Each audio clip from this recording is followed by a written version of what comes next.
Hello everybody, my name is William Blake and I'm here at 26 Providence Road, the Grafton Cable Studio, and here with me today is a familiar face to all of you, just on the other side of the table, Mr. Bob DeToma. How are you doing? I'm well, how are you? I'm well, thank you. Thank you for finally joining us here on the other side of the table. You've been with Grafton since 2013 and you told me that this was the first time anybody tried to interview you. Other than being a cast member on Ask the Geezers, this would be the first official interview.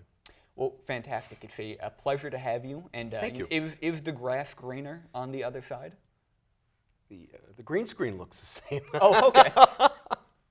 Well, fantastic.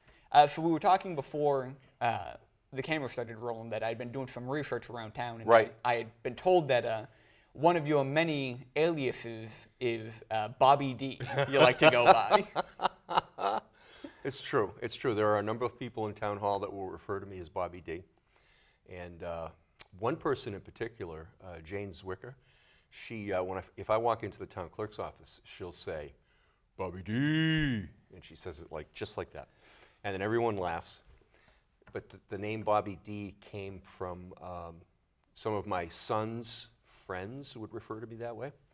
And it goes back to Robert Duvall and Robert De Niro, I guess, at times when working on films would be referred to as Bobby D, so that's where it came from.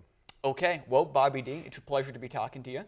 I sort of want to go back to the beginning of your career in media. From what I found, you went to the Northeast Broadcasting School from 1972 to 1973. Oh, wow.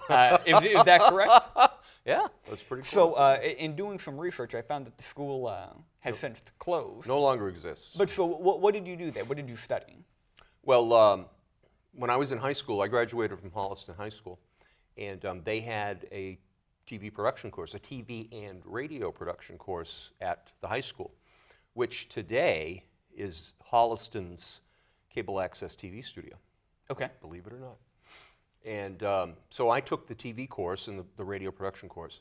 And Holliston at the time actually had an FM radio station that if you were standing anywhere on the high school campus, you could get the programming.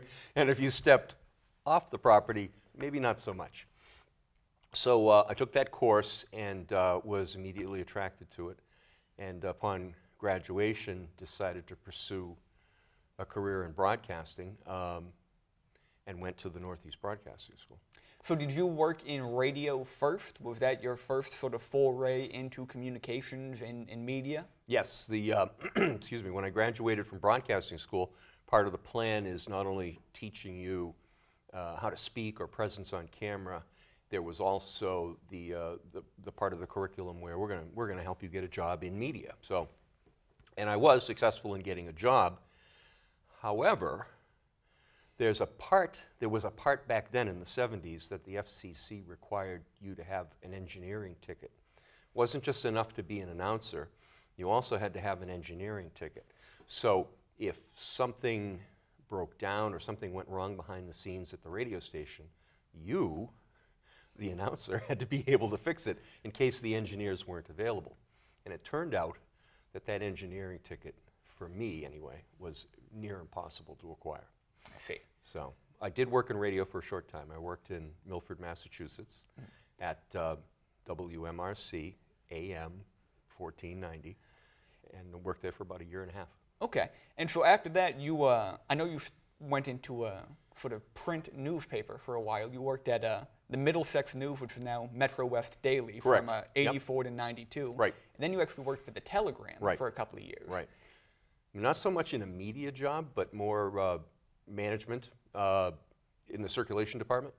Worked with a group of people in different parts of the two towns, Framingham and Worcester, or I should say the Framingham area and the Worcester area, because it wasn't just, you weren't just anchored down to the city of Worcester, so to speak. Did a long career in newspaper circulation. Did you find that your career in radio and thinking about how the tone of what you were saying came across in, on the radio or potentially in publications, do you think that helped you at all? My background in radio and then going into newspaper? Yeah. They were totally unrelated. Totally unrelated. Okay. Yeah. I was replaced by a computer in Milford. And there's more to the, yeah, stand by, there's more to the story.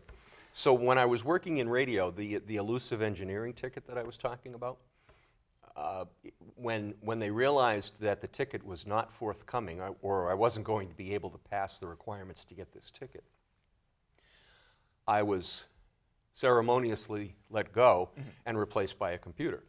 And back then, the computer was essentially 3 times our server rack here at the studio, and it was a giant carousel of pre-recorded, essentially 8-track tapes, looped tapes. Okay. And so they found out very quickly that they didn't require as much staff. And so when the machinery came in and not having a ticket, I was one of the first ones to be let go. So they pared down the radio station to next to nothing. They had one person do the headlines and the time and the weather, and that was pretty much it.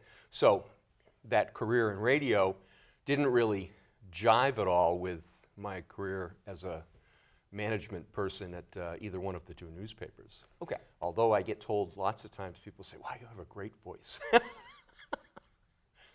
So. Well, I would agree with that. I can definitely see the sort of the intonation and the cadence and presenting things that you mentioned that you learned from the Northeast Broadcasting School. That definitely still comes through on camera, I would say.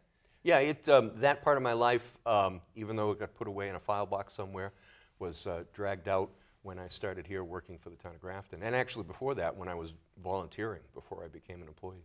Yeah, so you started here as the digital media manager in 2013, but you had actually done work with the town beforehand doing a series called Day Trip History, Right. which in 2010 actually won the New England Cable and Television Award. Correct. So how long did you work on that for? And was that just a Grafton thing, or did you move all around sort of the Central Mass area talking to people? No, one of our colleagues here who has since passed, Rick Schultz, when I moved to Grafton, he said, you can take the producer's course and become a producer now, and you can help us do all kinds of things behind the scenes. And when you take the producer's course, one of the things that they were requiring at the time was you had to show that you actually learned something and you had to produce a program. So going with the premise, do what you know, I decided I'll pursue history. And I'm a big aviation buff, a big airplane buff, because one of my dreams, other than being a radio star, was to be a fighter pilot. And by the way, how much time do we have? Because we got a lot of stories to tell. Listen, I've got all the time in the world. Good. Okay. It's almost Good. the end Glad of the to hear it. workday. Well, I mean, you're doing important stuff at town hall. I'm not. So I decided to do a program called Day Trip to History, and the premise was that my cameraman Rick and I would travel a day's trip to a historical site and do a video presentation on what was there. So the very first program we ever did was up in Stowe at the Collings Foundation, and they have an extensive collection of aircraft and racing cars and some military vehicles. A lot of stuff is World War II vintage. And they grew into the big World War II museum that now exists in Hudson, the Hudson-Marlborough line or the Hudson-Stowe line. And so that was the first program that I ever did for Grafton Community Television. So I was actually reading an article from the Telegram and Gazette today from 2011, which highlighted you and the Day Trip to History program. And you mentioned that when you were talking to the veterans, you didn't want to just immediately jump into the content of history and whatever war they may have fought in. You tried to ease into it by talking about their work life, their personal life, things of that nature. Is that something that you think you pulled from your time in radio and working in media beforehand, or are you just naturally that good with people? Let's see. One of the most challenging things to do is to get a veteran to talk about their military service. So you have to develop an understanding of some military history or some military jargon. And you also have to be willing to completely ignore the possibility that they might have killed somebody. And if you ignore those topics and just start a simple conversation about, well, tell me when you joined, or tell me where you went, and it just kind of blossoms from there. And most of the veterans that I spoke to who were hesitant to speak, by the time we went to air, you couldn't shut them up. Really? Yeah. Interesting. And I've noticed that you sort of carry that into what you do here, because all of the interviews I see you do through Grafton Minute by Minute are all very laid back. Like I think you mentioned, it's not 60 minutes, it's just a conversation. It is not. Yep. I've been told I'm easy to talk to. I'm told I'm non-threatening. So people find it easy to talk. And it's, I have a friend whose wife says every time we get together, I feel like Bob's interviewing me. But I ask questions, and I've always asked questions, not just why, but more why that way and not this way, or how did you get interested in that topic, and the conversation just flows. So when people are interested in what we do here at Grafton Community Television, or if people are interested in what I do, it's not just a quick 5-minute conversation, thanks, have a nice day. It's 45 minutes or an hour, and then people go, wow, you know, where'd the time go? Interesting. So having worked in the Grafton Cable Studio now for 7 or 8 years, and 8 years in June. 8 years in June, congratulations. Thank you. The long history that you have working in media and communications, would you say things have, obviously with the advent of technology and things like that are always changing, but do you find the real fundamentals of communication have changed? Oh, yeah. Really? Oh, yeah. Absolutely. How so? Absolutely.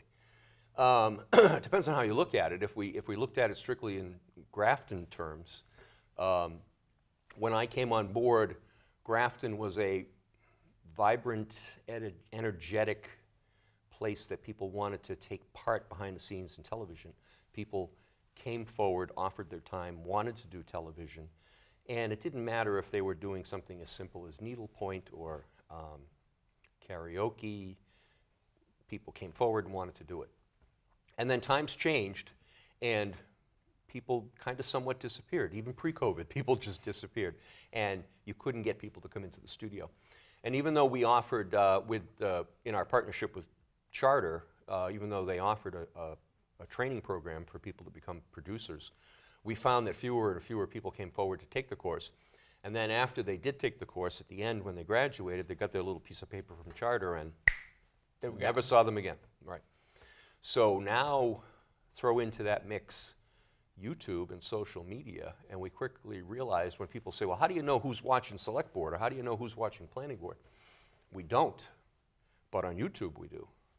And we know there are X number of people watching each program or each different type of committee, or even the programming such as this that we do for the public side.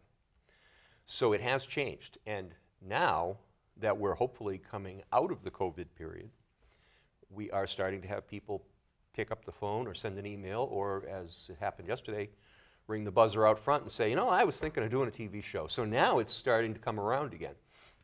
And I think people are understanding that it's not just tied to the TV side. They realize that there is a social media component, there is a YouTube component. And I don't have to tell you, you know, people are consuming their media in very small chunks, and they're doing it in ways that Grafton Community Television and Charter and our other partner Verizon at the time probably didn't see coming, or maybe they did and just kept it quiet. So I think it's interesting that you bring up YouTube and the evolving ways that people are consuming media. The entirety of Day Trip to History can be found on YouTube. Oh, yeah. It's fantastic, by the way. Thank you. With the way things are changing, have you ever considered doing another round of Day Trip to History? Or are there any shows that you did at the beginning of your time at GCTV that you want to bring back? So here's the thing, and this was part of the conversation today with the young woman that came in to talk about television, is that that program is, at the time, was kind of time-consuming because I was working full-time doing something else. I did that on weekends, go out and record the video on weekends, and then you had to find time during the weekday to make an appointment to come into the studio and edit the video and make it into a program. So when you finally secure the job working at Grafton Community Television, you are pulled in so many different directions and editing every other conceivable type of media that there's very little time or energy left to do the next episode of Day Trip to History. Okay, that is very fair. Now maybe perhaps when I retire and turn over everything to Bill and to Jack, maybe I'll recreate it, who knows? Okay, well, I look forward to the next episode of Day Trip to History. Well, I'm not retiring Not that I want to soon. get rid of you, but you know, I like the show. People ask all the time, when are you going to retire? I said, when I drop dead. Well, that's a great lead into the next question. My death? When you're not here, when you're not creating content for Grafton Community Television, Right. what do you like to do? I've been told that you're a big fan of rucking, which I've learned is walking long distances with a weighted backpack. Correct. Is that something you still actively do? Yes. Okay. Yeah. Rucking was introduced to me by my son, who lives in California. And he said, I remember his old man, you should try this. It's really cool. That's a term of endearment. And so the way it was originally described to me was that rucking was a form of exercise led by former Special Forces soldiers, or Force Recon Marines, or Air Force pararescuemen. And I was, wait a minute, hold on. How did you get connected with all of these people from the Special Forces community? Oh, well, that's because of the company Go Ruck. And Go Ruck is a company that's veteran-owned by a former Green Beret, and they make these rucksacks that were meant to be go bags or go rucks. And they're made in the United States, and they employ veterans. And one of the things they do in addition to these bags is they have an exercise program or a team building or a team activity kind of thing where you sign up for an event and you go somewhere, anywhere in the country, and in some cases the world, and these Special Forces guys will lead you in an extended march with the weighted ruck and then make you do hellacious PT until your eyes fall out. And yes, people pay money to do that. So now, have you gone and done one of those hellacious sessions of PT, or well, you just? Well, I have to admit, you don't just wake up and get out of bed and go do that. You really need to prepare. So, with a lot of fear and anxiety in my heart, my son started putting me through a regimen of exercise, and we'll call it a CrossFit type of program to get prepared. And plus, he had always told these stories. There are really different levels of these participation events that you can do. There's an entry level and a mid level, and then there's the hardcore for the real people who really like pain. And I somehow got focused on the high-end scale of things and thought, what have I done? You know, what's going to happen to me? And so we trained for 4 to 6 weeks and then went and did an event together. And the event was held in Boston, and it was the annual Go Ruck St. Patrick's Day event. And you go and participate, and they really like it if you do some homework. So I'm not Irish, so I figured I'm not going to do any homework on St. Paddy's Day, but through a friend of my wife's, her son was a former Green Beret. And he also had the distinction of starring in the Disney movie, The Miracle on Ice, about the U.S. Olympic team. So he was a child actor from Holliston, starred in this movie, and had a limited successful career with movies, and then joined the Army and became a Green Beret, and then sadly, 2 or 3 years ago, took his life. So when I went to this event, I had his picture, and it was laminated, and they said, well, who's this? And well, this is who I'm rucking in memory of. And so they immediately put me up in front of the crowd, and I had to talk about it. And that was my introduction. So we rucked through the streets of Boston up to 12 miles, I believe, and did exercises and PT, and I survived. And I've done a number of events like that since then. And then COVID came along, and that kind of quieted down. All went downhill? No, it still exists, but maybe not on that large of a scale. It still exists on different scales. During the COVID period, I have been so busy here that I haven't participated. But I do ruck 3 days a week in the morning in all kinds of weather, and we do 3 miles with 35 pounds in under an hour. Wow. That's impressive. Thank you. So when you want to be outside but not in pain, what do you like to do for that? When I'm outdoors, or Yes. just if I'm not rucking? When you're outdoors and not rucking. If I'm outdoors and I'm not rucking, gee, that's interesting.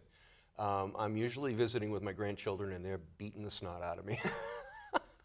How many grandkids do you have? I have two grandchildren. I have a grandson and a granddaughter, and they're 7 and 5, and they are, oh my God, they're a handful. Do you ever ruck with them as the weights? They must equal about 35 pounds together. Yeah, probably they're growing fast, but yeah, you could just throw one of them on your back and really would.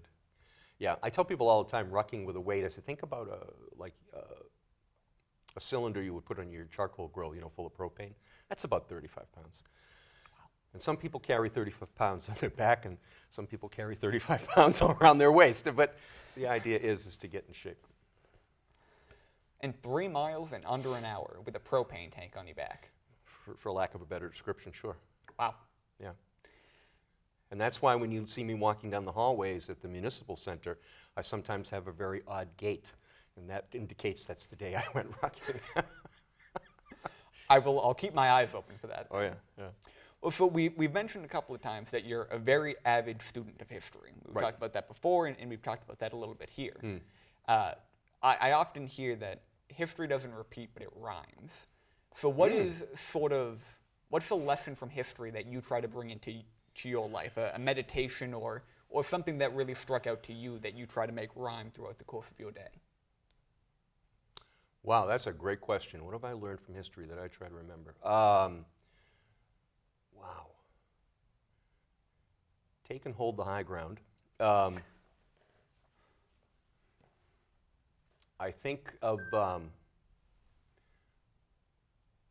it was Lee Iacocca who may have stolen this from a military thought process, kind of lead, follow, or get out of the way. And I really think that I like that one. That's really, you can lead a group of people, because I think ultimately human beings like to be told what to do or led. There's always the group of people who just want to follow, and then there are those pains in the backside that just want to get in the way. So it's lead, follow, or get out of the way. Those are some of the things that I remember. And then I also think about an old samurai saying that I have on my social media page, which is fall down 7 times, get up 8. And I think about that quite often. And when you fall down, your natural inclination is to get up and keep going, and that's kind of what I do. All of those seem pretty optimistic, so it seems like you've got a pretty good outlook on your day whenever you wake up. It took a lifetime to learn to be optimistic, I have to tell you. Because there was a time in my life when I used to think, that'll never work, and I thought I was one of those people that might have gotten in the way or just simply wanted to follow. But I realized that it's pretty easy to lead, but when you do lead, you have to make the commitment to own up and own the problem if a problem exists, or if something goes wrong. You have to just, it's not your fault, you were following, I'm the leader, it's my fault. I'll take ownership of it. Of course. Excellent. So, are there any upcoming Grafton community TV shows that you can give us a sneak peek of before we conclude? Well, since we started coming out of the COVID crisis, and we have been extremely busy here, not only with video from the government side, but we are now starting to generate more and more content here in the studio, right where we're standing. And of course, we're coming into our new election cycle, so we've done recent episodes of Meet the Candidate, and there's another one scheduled for tomorrow afternoon. We have had new programming all through the COVID time with Julia Koshavos, who did our bus stop weather program. We've done minute-by-minute segments, and we've also done a newest program, 2 new programs, This Week in Grafton Government, which features Colleen Roy from the Select Board and Amy Marr from the School Committee. And what they do is they talk about what they saw on Grafton government television over the course of a 2-week period. Excuse me. And we also have a new program that was hosted by Ed Prisby, who's soon to give up his seat on the Select Board. And his program is called Planet Grafton, which is exactly the same title of all his social media. And his program started off talking about affordable housing, and it generated so much interest on social media, on YouTube and on Facebook, So new programs such as those are what we have in store for the citizens of Grafton. And as I said earlier in the interview, when people come and knock on the door or ring the buzzer and say, I'm interested in what you do here, how do I take part? That's a benefit for everybody. We don't tell people what to say or how to say it. We might coach them on how to present the information if they seem timid or quiet. But basically our role is to make them look good, get this equipment set up, and get a concise, intelligent-sounding program out to the citizens of Grafton. Fantastic. So you've got some content coming up, but any resident of Grafton is more than welcome to come down here to 26 Providence Road, knock on the door, and get something put together? Yeah. If people came and started asking questions about, I want to do a program on needlepoint, fine, whatever. You know, it doesn't matter what the content is. We're just looking for content.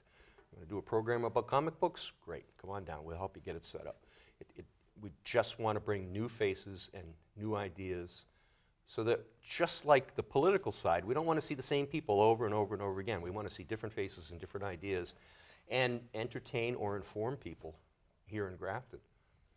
Oh, fantastic. So if anybody in town has any idea of what they want to see on Grafton TV, Bobby D is your man to talk to. Well, so how do I get you to stop calling me Mr. DeToma and you can call me Bobby D? And I think if I saw you in the hallway and you did that, I think I might just fall over. Well, it'll be Bobby D from now on. Okay, great. Excellent.